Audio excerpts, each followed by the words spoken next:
Assalamu alaikum. Good time to all of you. How are you all? Hope you all are fit and fine. Today I would like to describe about Sundarban.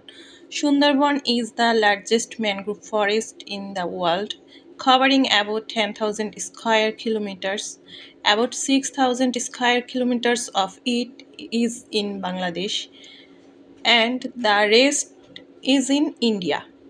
The forest is very important for wildlife, especially the Royal Bengal tiger.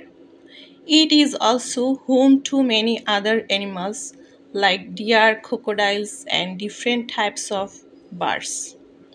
The Sundarban protects the coast from storm and floods and provides resources like fish, honey, and wood for the people who live nearby.